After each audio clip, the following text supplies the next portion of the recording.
President Muhammadu Buhari has advised political parties, candidates and security agents to behave responsibly in the forthcoming governorship election in Edo State. The president reiterated his stance that he is committed to free and fair elections.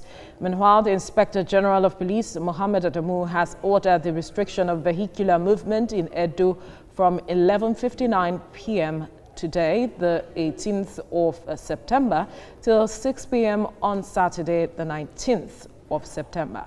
Still in Edo, the coalition of Democrats for Electoral Reform say has been monitoring political developments in Edo State.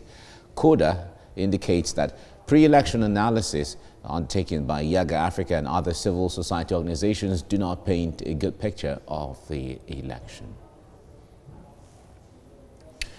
All right, joining us now via Skype is Temitope Shaba, Coordinator, Coalition of Democrats for Electoral Reforms, CODER.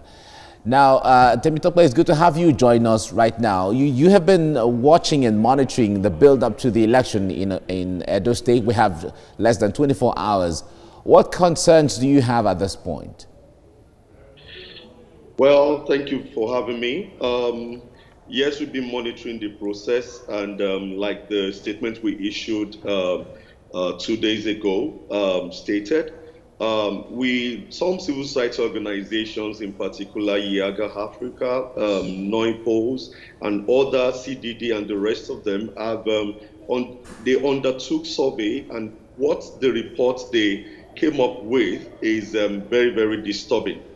And currently in Edo State, while tension might have been doused in the city center, I'm talking about Benin and all that, we cannot say the same for some other local governments. Now, that's, there was a peace accord that was signed by all the stakeholders involved. Shouldn't that serve as some level of confidence for the NGOs monitoring the election and the people as well? Thank you very much. Well, I believe that the efforts of, let me start with the efforts of the Oba of Benin. On September 3rd, he intervened by engaging the two major candidates in the election.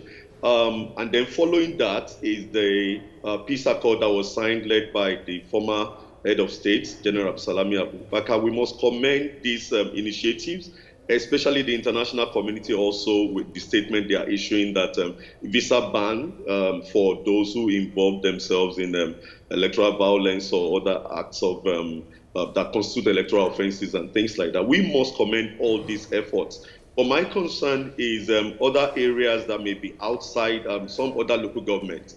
It will interest you to know that in the report that Yaga brought out, 13 out of 18 local governments have been flagged as flashpoints where violence may erupt in this upcoming election. I want to agree that the interventions of the peace accord that was signed, the intervention of the Oba of Benin and other well-meaning Nigerians who have intervened to ensure that it douse the tension in Edo, in the Edo political situation, this will go a long way. But my concern are other local governments people that may not really know what is going on. And it may interest you to know that one thing that we also monitor is the turnout of voters during election.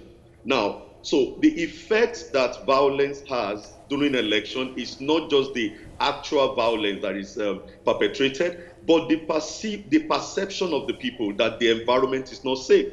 So when they think the environment is not safe, what you begin to see is that people hide. They go into hiding. And that is not good for our electoral process. Okay.